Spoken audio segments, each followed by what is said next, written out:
Mais esperto que o diabo. Autor: Napoleão Hill. Capítulo 1. Meu primeiro encontro com Andrew Carnegie. Por mais de um quarto de século, meu principal objetivo foi o de separar e organizar em uma filosofia de realizações as principais causas tanto do fracasso como do sucesso, com o objetivo de ser útil a todos os outros que não têm nem a inclinação nem a oportunidade de se engajar nesse tipo de pesquisa. Meu trabalho começou em 1908, como resultado de uma entrevista que fez com Andrew Carnegie. Eu, francamente, contei ao Sr. Carnegie que eu tinha concebido a ideia de entrar para a faculdade de Direito e que eu havia pensado em pagá-la entrevistando homens e mulheres bem-sucedidos, descobrindo como eles conseguiam sucesso e descrevendo as minhas descobertas para revistas.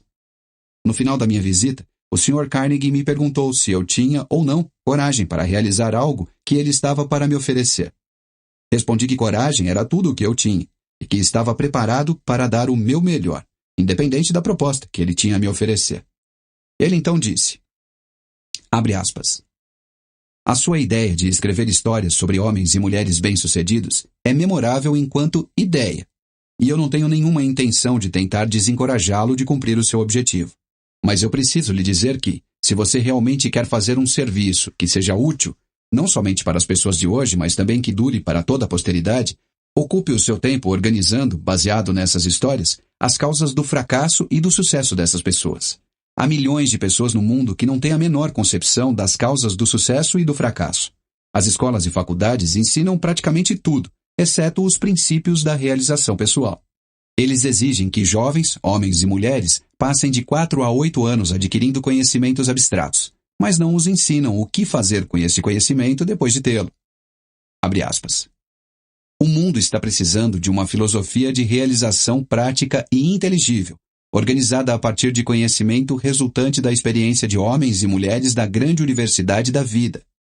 Em todo o campo da filosofia, eu não encontro nada que se assemelhe ao tipo de filosofia que tenho em mente. Nós temos muito poucos filósofos que são capazes de ensinar a homens e mulheres a arte de viver. Parece, para mim, que há uma oportunidade que deveria desafiar um jovem ambicioso do seu tipo, mas ambição pura não basta para essa tarefa que eu sugeri. Aquele que ousar seguir minha sugestão deverá ter coragem e tenacidade. O trabalho demandará pelo menos 20 anos de esforço contínuo, durante o qual aquele que topar terá que ganhar a vida com outra fonte de renda, porque esse tipo de pesquisa nunca é lucrativo no seu início, e geralmente os poucos que se aventuraram a contribuir para a civilização através de trabalhos dessa natureza tiveram que esperar 100 anos ou mais após os seus próprios funerais para receber reconhecimento pelo seu feito. Se você prosseguir com este trabalho, deve entrevistar não somente os poucos que foram extraordinariamente bem-sucedidos, mas também os muitos que fracassaram. Você deve cuidadosamente analisar milhares de pessoas que foram classificadas de, entre aspas, fracassadas. E eu quero dizer com o termo, entre aspas, fracassado, homens e mulheres que chegam aos estágios finais de suas vidas desapontados, porque não conseguiram alcançar as metas que haviam se proposto de coração. Tão inconsistente como parece ser, você aprenderá muito mais como ser bem-sucedido a partir dos fracassos do que com o tão chamado, entre aspas, sucesso. Eles lhe ensinarão o que não fazer. Na parte final da sua pesquisa, se você conseguir com sucesso manter o foco, fará uma descoberta que poderá ser uma grande surpresa. Descobrirá que a causa para o sucesso não é algo separado e longe do homem, mas que é uma força tão intangível na natureza que a maioria dos homens nunca a reconhece. Uma força que pode muito bem ser chamada de, entre aspas, outro eu. O mais interessante é o fato de que este, entre aspas, outro eu, raramente exerce sua influência ou se faz conhecer, exceto em momentos de emergência, quando os homens são forçados por meio das adversidades e das derrotas temporárias a mudar seus hábitos e pensar estratégias para sair das dificuldades. Minha experiência me ensinou que um homem nunca está tão perto do sucesso como quando o que ele chama de, entre aspas, fracasso, toma conta de sua vida, porque nessas ocasiões ele é forçado a pensar. Se ele pensar com exatidão e com persistência, vai descobrir que aquilo que ele chama de fracasso, na verdade, nada mais é que um sinal para elaborar um novo plano ou objetivo. A maior parte dos fracassos reais se deve a limitações que os homens impõem a si mesmos em suas próprias mentes. Se eles tivessem a coragem de ir mais um passo à frente, eles descobririam os seus próprios erros. Fecha aspas. Começando uma vida nova. O discurso do Sr. Carnegie reformulou a minha vida por completo e plantou em minha mente um desejo ardente que me orientou sem cessar. Isso aconteceu mesmo eu não tendo a mais vaga ideia do que significava o termo, abre aspas, outro eu, fecha aspas. Durante o meu trabalho de pesquisa nas causas de fracasso e sucesso, tive o privilégio de analisar mais de 25 mil homens e mulheres que eram rotulados de, entre aspas, derrotados, e mais de 500 que eram classificados de, entre aspas, bem-sucedidos. Muitos anos atrás, tive meu primeiro contato com aquele, entre aspas, outro eu que o Sr. Carnegie havia mencionado. A descoberta veio como ele disse que viria, como resultado de 2 pontos cruciais da minha vida, mas que foram, na verdade, emergências, e que me forçaram a pensar de um jeito de vencer as minhas dificuldades de tal maneira que eu nunca havia experimentado. Gostaria que fosse possível descrever essa descoberta sem o uso do pronome pessoal eu, mas isso é impossível, visto que ela ocorreu através de experiências pessoais que não podem ser separadas. Para dar uma visão completa da descoberta, terei que voltar ao primeiro desses 2 pontos marcantes da minha vida e mostrar passo a passo essa descoberta. Para realizar a pesquisa, com a compilação de dados, foram necessários anos de trabalho. Eu tinha chegado à falsa conclusão de que minha tarefa de organizar uma filosofia completa de sucesso pessoal havia terminado. Longe de estar completo, meu trabalho havia apenas começado. Eu havia erigido o esqueleto de uma filosofia, organizado os 17 princípios do sucesso e as 30 maiores causas do fracasso, mas aquele esqueleto tinha que ser coberto com a carne da realização e da experiência. Além disso, tinha que ser dada ao trabalho uma alma que inspirasse homens e mulheres a não somente transporem obstáculos, mas também a não deixarem se abater por eles. A alma, que ainda teria que ser adicionada, como eu descobri depois, somente se tornaria possível após aparecer o meu outro eu, através dos 2 pontos cruciais da minha vida. Resolvendo focar a minha atenção e quaisquer talentos que eu porventura tivesse em retornos monetários através de canais de negócios, decidi dedicar-me à profissão de publicitário. Tornei-me, então, o gerente de publicidade do curso de extensão La Salle, da Universidade de Chicago. Tudo ocorreu maravilhosamente bem. Tudo ocorreu maravilhosamente bem durante 1 ano. Entretanto, no final desse ano, fui tomado por um violento desgosto pelo meu trabalho e, então, me demiti. Posteriormente, ingressei no ramo de cadeias de lojas, juntamente com o ex-presidente da Universidade de Extensão La Salle. Logo me tornei presidente da companhia de doces Betsy Ross. Porém, desacordos com os sócios desse negócio fizeram com que eu saísse do empreendimento. A atração pela propaganda ainda estava no meu sangue, e tentei novamente dar a expressão a ela. Organizei uma escola de propaganda e vendas, como uma parte da escola de negócios Bryant e Stratton. O empreendimento navegava em águas tranquilas e muito dinheiro entrava rapidamente. Foi então que os Estados Unidos tomaram parte da Primeira Guerra Mundial. Em resposta a um chamado interior, que palavras não conseguem descrever, saí da escola e entrei para o serviço do governo dos Estados Unidos, sob a direção do presidente Woodrow Wilson, deixando um negócio fantástico desintegrar-se. No dia do armístico, em 1918, comecei a atuar na publicação da revista Golden Rule, abre parênteses, regra de ouro na tradução livre, fecha parênteses. Apesar do fato de eu não ter nenhum centavo de capital, a revista cresceu rapidamente e em pouco tempo ganhou circulação nacional, chegando a quase 500 mil de exemplares, finalizando seu primeiro ano de negócios com um lucro de $3,156 mil. Alguns anos depois, aprendi com um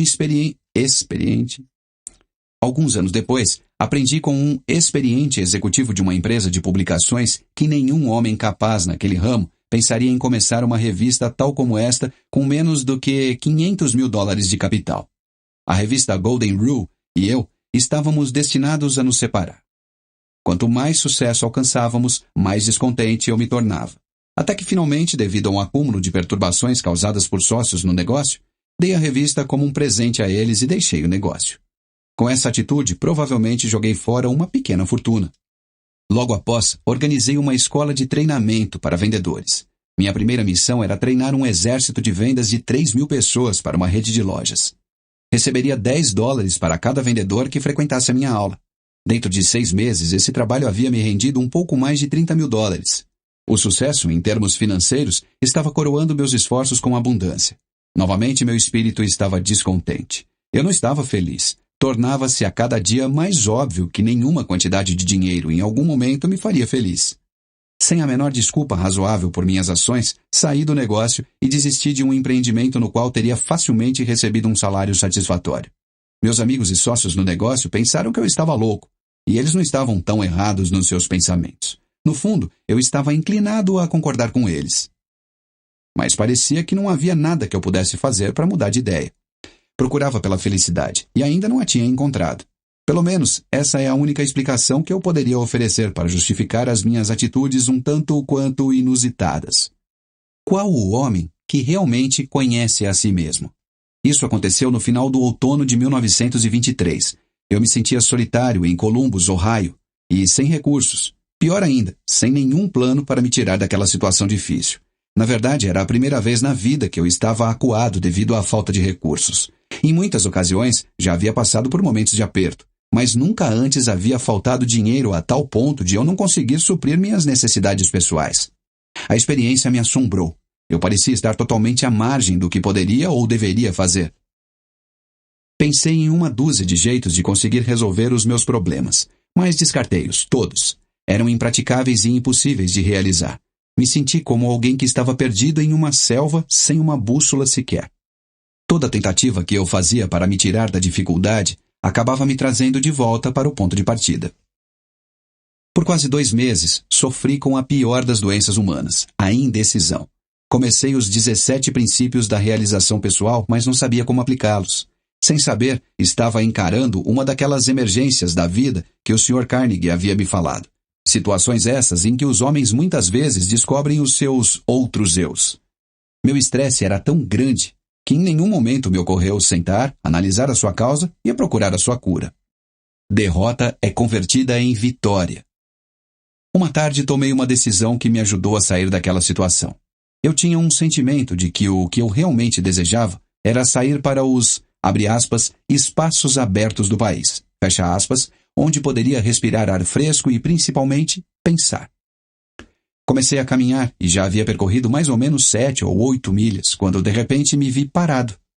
Por muitos minutos, fiquei ali como se estivesse com os pés colados. Tudo na minha volta tornou-se escuro.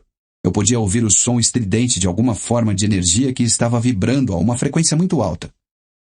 Então, meus nervos aquietaram-se, meus músculos relaxaram e uma grande calma tomou conta de mim. A atmosfera começou a clarear. Enquanto isso ocorria, recebi um comando de meu interior, que veio na forma de um pensamento, tão perto quanto eu posso descrevê-lo. O comando era tão claro e distinto que não havia meios de eu não entendê-lo. Na essência, ele disse, abre aspas, chegou o momento de você completar a filosofia de sucesso que você começou seguindo a sugestão de Carnegie. Volte para casa de uma vez por todas e comece a transferir os dados que você juntou da sua própria mente, transformando-os em manuscritos. Fecha aspas. O meu outro eu havia acordado. Por alguns minutos permaneci aterrorizado. Essa experiência não era parecida com nada que eu houvesse experimentado antes. Eu virei e caminhei rapidamente até chegar em casa. Quando me aproximei de casa, vi meus 3 filhos olhando pela janela para as crianças do vizinho, que estavam decorando uma árvore de Natal. Então me lembrei que era véspera de Natal. Para completar, me dei conta, com um sentimento de pura tristeza, tal qual eu jamais havia experimentado, de que não haveria árvore de Natal na nossa casa. O olhar de desapontamento no rosto das minhas crianças me fez lembrar desse fato com muita dor. Entrei em casa, sentei em frente à minha máquina de escrever e comecei de uma vez por todas a transcrever todas as descobertas que eu havia feito, relacionadas às causas de sucesso e fracasso. No instante em que eu coloquei a primeira folha de papel na máquina, fui interrompido pelo mesmo sentimento estranho que havia me ocorrido algumas horas antes. E este pensamento passou de forma muito clara na minha mente. Abre aspas. Sua missão nesta vida é completar a primeira filosofia de sucesso e realização pessoal. Você tem tentado em vão escapar da sua tarefa. Cada esforço trazendo fracasso para você. Você está procurando pela felicidade. Aprenda essa lição de uma vez por todas. Você somente achará a alegria ajudando outros a encontrá-la. Você tem sido um estudante teimoso. Você tinha que ser curado da sua teimosia através de desapontamentos sucessivos. Dentro de poucos anos, o mundo todo começará uma experiência na qual milhões de pessoas que necessitam desta filosofia terão acesso a ela. justamente devido a este direcionamento que você recebeu para completá-la. A sua grande oportunidade de achar a felicidade prestando um serviço útil terá chegado. Vá trabalhar e não pare, até que você tenha completado e publicado os manuscritos que você começou. Fecha aspas. Eu estava consciente de ter chegado ao final do arco-íris da vida e estava feliz. A dúvida aparece. O feitiço, se é que essa experiência pode ser assim chamada, passou. Comecei a escrever e pouco depois fui sugestionado pela minha razão e pensei que talvez eu estivesse entrando numa missão estúpida. A ideia de que um homem que estava em plena depressão e praticamente falido pudesse escrever uma filosofia de sucesso pessoal me parecia tão fantasiosa que ri vigorosamente e acabei dando gargalhadas. Me arrumei na cadeira, passei os dedos pelo meu cabelo e tentei criar um álibi que justificaria à minha própria mente que eu deveria tirar o papel da máquina de escrever antes de começar. Mas a vontade de continuar era muito mais forte do que o desejo de desistir, e acabei me reconciliando com a minha tarefa e segui em frente. Olhando aos eventos passados, agora sob a ótica de tudo o que aconteceu, posso ver que essas pequenas experiências de adversidades pelas quais passei foram entre as mais enriquecedoras e lucrativas de todas as minhas vivências. Elas, na verdade, foram bênçãos, porque me forçaram a continuar um trabalho que finalmente me trouxe uma oportunidade para me fazer mais útil ao mundo do que eu jamais teria sido, caso tivesse sido bem-sucedido em quaisquer dos planos ou objetivos anteriores. Por quase 3 meses trabalhei nesses manuscritos, finalizando-os durante o começo de 1924. Assim que os completei, me senti novamente compelido a voltar ao grande jogo dos negócios americanos. Sucumbido ao meu desejo, comprei a Faculdade de Negócios Metropolitana em Cleveland, Ohio, e comecei a realizar os planos para aumentar a sua capacidade. No final de 1924, tínhamos desenvolvido e expandido, adicionando novos cursos. Havíamos dobrado os números, considerando o melhor momento que a escola já tinha vivido. Novamente, o germe do descontentamento começou a se fazer sentir em meu sangue. Mais uma vez, eu sabia que não poderia achar a felicidade nesse tipo de empreendimento.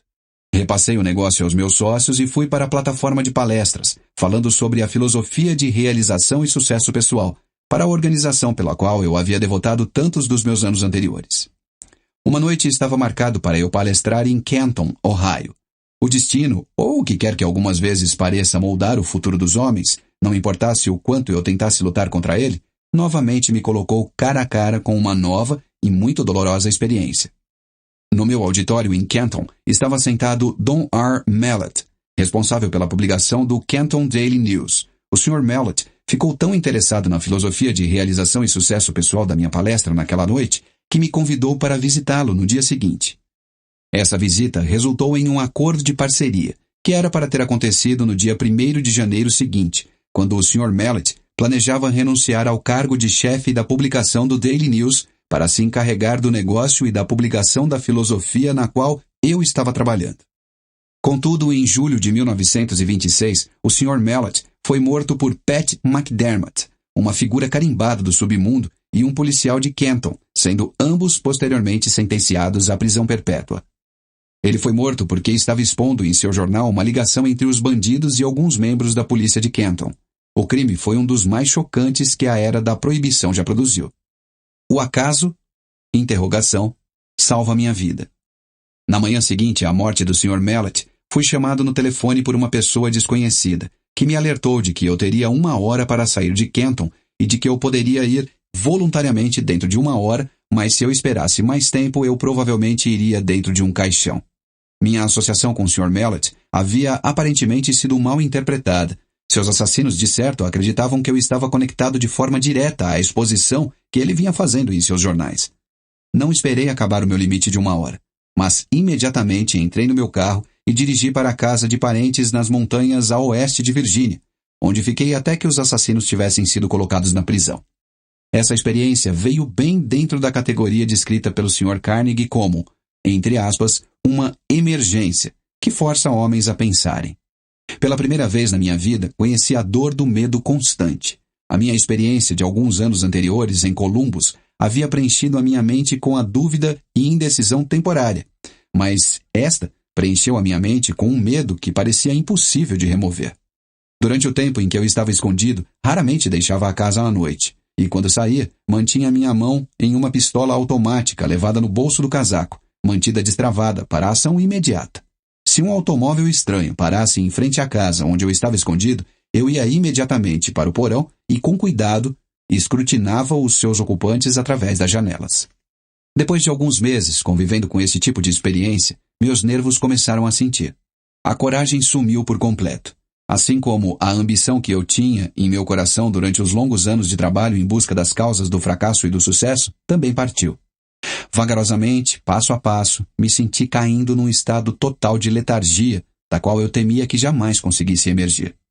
O sentimento deve ter sido o mesmo que aqueles que pisam na areia movediça sentem, quando se dão conta de que cada esforço que fazem para tirá-los da areia apenas leva mais para o fundo. O medo é uma areia movediça que se retroalimenta.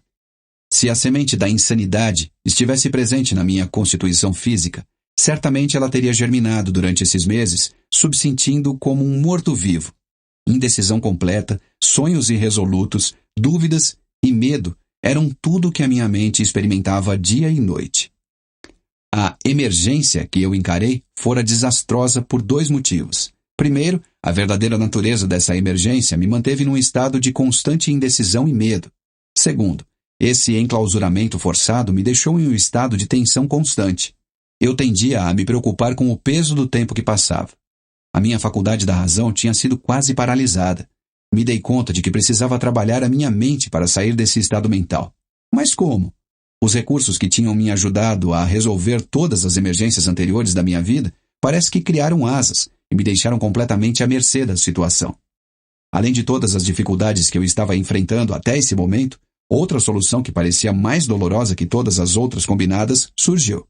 Era a tomada de consciência de que eu havia gasto a maior parte dos meus últimos anos em busca do arco-íris, procurando aqui e lá pelas causas do sucesso, e me achando agora, nesse exato momento, mais fraco e incapacitado do que qualquer uma das 25.000 pessoas as quais eu havia julgado como sendo fracassos. Esse pensamento era quase enlouquecedor. Além disso, era também extremamente humilhante, porque eu estava palestrando por todo o país, em escolas e faculdades e para organizações de comércio, tentando contar às outras pessoas como aplicar os 17 princípios do sucesso, enquanto aqui estava eu, incapaz de aplicá-los para mim mesmo. Estava certo de que nunca mais poderia encarar o mundo com um sentimento de confiança. Toda vez em que me olhava no espelho, notava uma expressão de desgosto próprio na minha face, e frequentemente disse coisas ao homem no espelho que não devem ser escritas. Eu havia começado a tomar o lugar na categoria dos charlatões que oferecem aos outros um remédio para a cura que eles não conseguem aplicar com sucesso a si mesmos. Os criminosos que assassinaram o Sr. Mallet foram julgados e mandados para a prisão perpétua. Por isso, seria perfeitamente seguro, considerando onde eles estavam, sair do meu esconderijo e novamente tocar o meu trabalho. Contudo, não conseguia sair, porque agora encarava circunstâncias mais aterrorizantes do que aquela que havia sido criada pelos assassinos. A experiência destruíra qualquer tipo de iniciativa que eu havia possuído. Eu sentia uma influência de tal modo depressiva que tudo parecia um pesadelo. Estava vivo e poderia me mover, mas não conseguia pensar em um único movimento por meio do qual eu pudesse continuar a procurar pela meta que eu tinha estipulado para mim mesmo, baseado na sugestão do Sr. Carnegie. Estava rapidamente me tornando indiferente, não apenas a mim mesmo, mas pior ainda, começava a me tornar mal-humorado e irritado com aqueles que haviam me oferecido abrigo durante a minha emergência. Encarei a maior emergência da minha vida. A menos que tenha passado por uma experiência similar, você não consegue imaginar como me senti. Tais experiências não conseguem ser descritas. Para serem entendidas, devem ser sentidas. O momento mais dramático da minha vida. A virada veio de repente, no outono de 1927, mais de um ano após o incidente de Canton. Deixei a casa em uma noite e caminhei para o prédio da escola pública que se situava no topo de uma montanha acima da cidade. Eu havia chegado a uma decisão de lutar contra tudo aquilo antes que a noite acabasse. Comecei a caminhar em volta do edifício, tentando forçar o meu cérebro confuso a pensar com clareza. Devo ter dado centenas de voltas ao redor do prédio antes que qualquer coisa que se assemelhasse a um pensamento organizado pudesse cruzar a minha mente. Enquanto caminhava, repetia constantemente para mim mesmo, abre aspas, existe uma saída e vou achá-la antes de voltar para casa, fecha aspas. Devo ter repetido essa frase 1000 vezes. Além disso, estava decidido a fazer exatamente o que eu estava dizendo a mim mesmo. Estava totalmente desgostoso comigo mesmo, mas ensaiei uma esperança de salvação. Então, como um raio que cai do céu, claro, uma ideia explodiu em minha mente com tal força que o impulso fez com que o meu sangue subisse e descesse das minhas veias de forma abrupta. Abre aspas. Este é o seu período de teste. Você foi reduzido à pobreza e humilhado para que pudesse ser forçado a descobrir o seu outro eu. Fecha aspas. Pela primeira vez em anos, recordei o que o Sr. Carnegie dissera sobre este outro eu. Nesse momento, lembrei-me de que ele havia dito que eu descobriria este outro eu no final do meu trabalho de pesquisa pelas causas de fracasso e sucesso. E ainda recordei que ele disse que a descoberta normalmente viria com o resultado de uma emergência, quando homens são forçados a mudar os seus hábitos e pensar formas de sair da dificuldade. Continuei caminhando ao redor da escola, só que agora eu estava flutuando. Inconscientemente, parecia saber que estava para ser liberado da prisão que havia feito a mim mesmo. A partir desse momento, me dei conta de que esta grande emergência havia me trazido uma oportunidade, não somente para descobrir o meu outro eu, mas também para testar a eficácia da filosofia de sucesso que eu havia ensinado a outros, como sendo algo palpável e realizável. Brevemente, eu saberia se ela funcionaria ou não.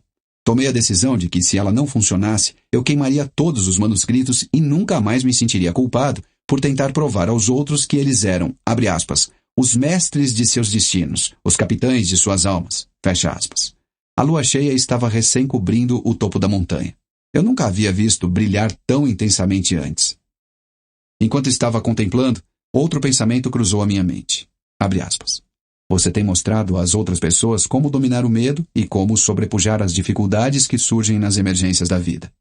De agora em diante, você pode falar com autoridade, porque está a ponto de superar as suas próprias dificuldades com coragem e objetivo, resoluto e destemido.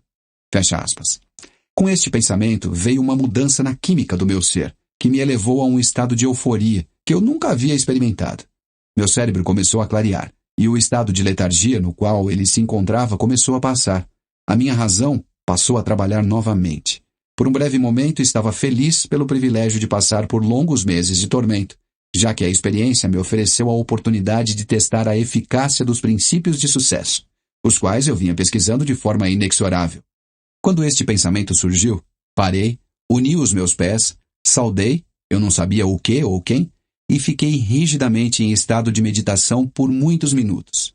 Isso parecia de início uma atitude boba, mas enquanto eu estava lá, de pé naquele estado, outro pensamento cruzou a minha mente em forma de uma, entre aspas, ordem, que era tão breve e instantânea quanto uma ordem dada por um comandante militar a um subordinado. A ordem dizia, abre aspas, amanhã, entre no seu carro e dirija até a Filadélfia. Lá você receberá ajuda para publicar a sua filosofia do sucesso. Fecha aspas. Não havia nenhuma forma de explicação e qualquer tipo de modificação da ordem. Tão logo a recebi, caminhei de volta para casa, fui para a cama e dormi profundamente, com uma paz de espírito tal que não experimentava havia mais de um ano. Quando acordei de manhã, me levantei da cama e imediatamente comecei a fazer as malas para a viagem à Filadélfia. Minha razão me dizia que eu estava embarcando numa missão sem sentido.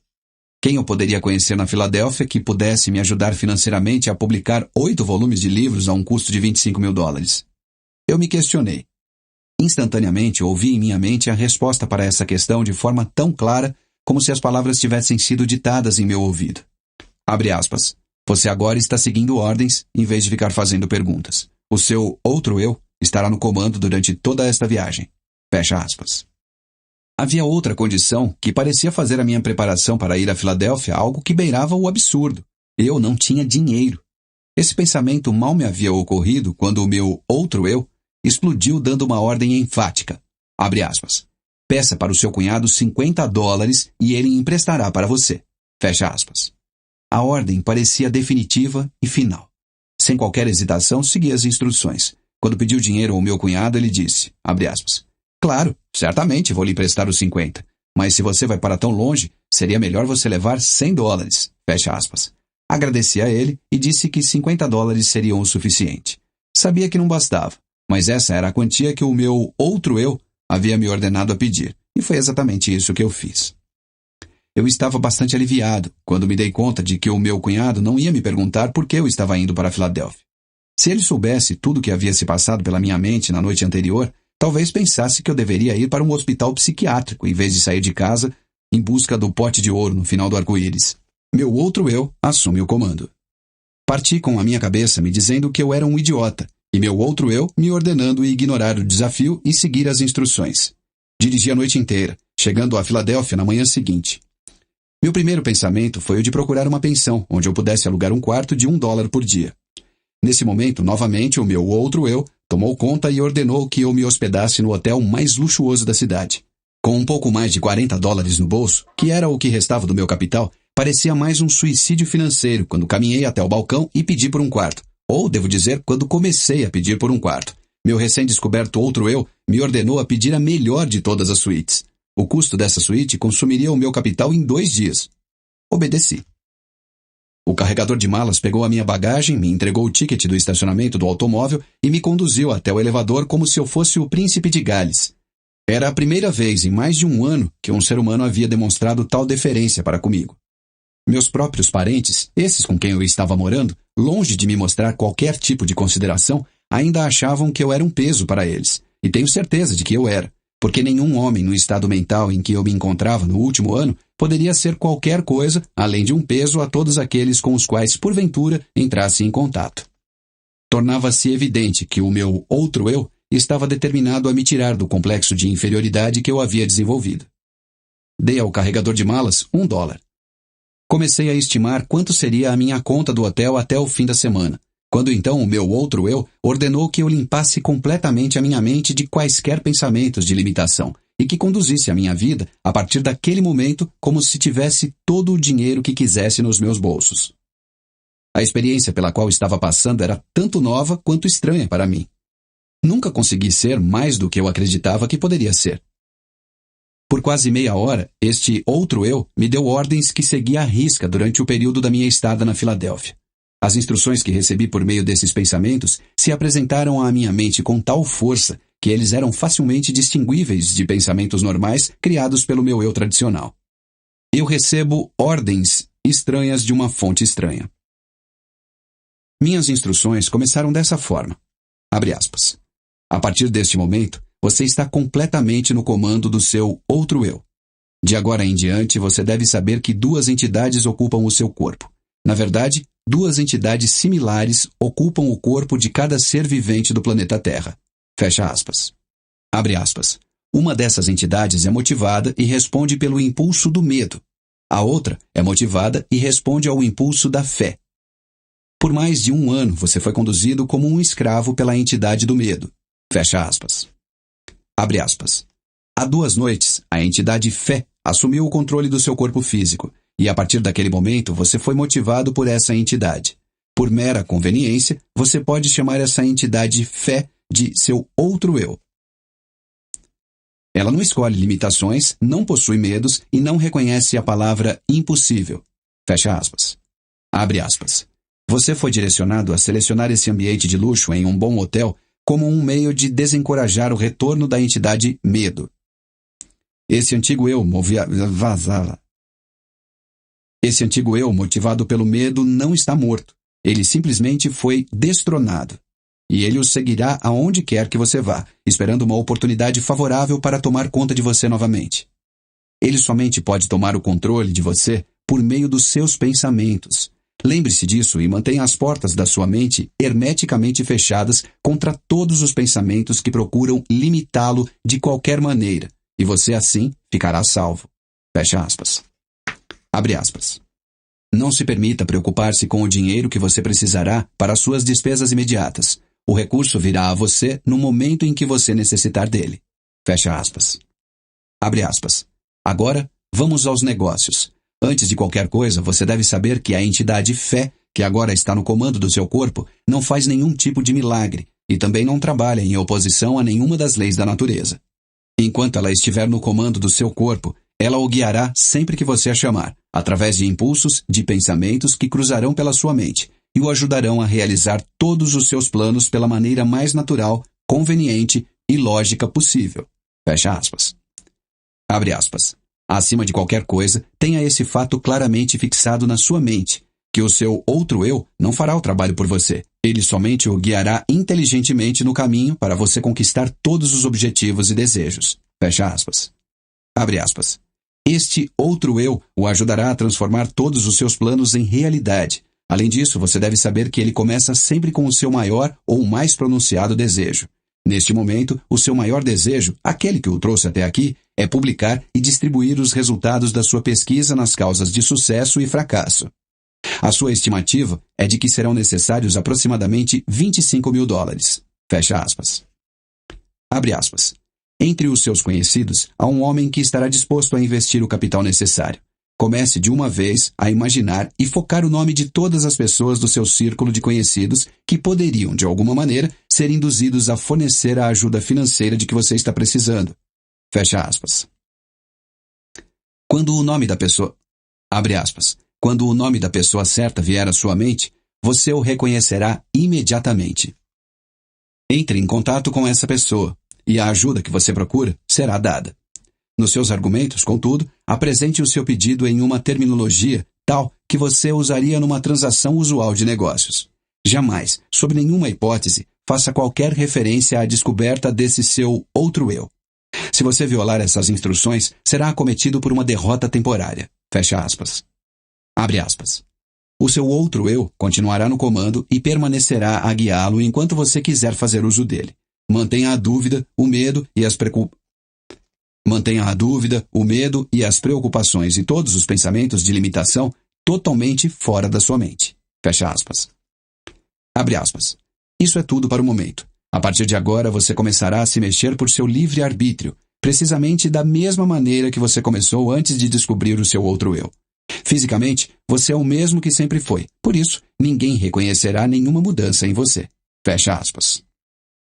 Olhei em volta do quarto, pisquei os olhos, e para ter certeza de que não estava sonhando, levantei e caminhei até um espelho e olhei para mim de perto. A expressão do meu rosto havia mudado de dúvida para coragem e fé. Não havia mais qualquer sinal de dúvida na minha mente, visto que o meu corpo físico estava sob uma influência muito diferente daquela que havia sido destronada 2 noites antes, enquanto eu caminhava na escola West Virginia.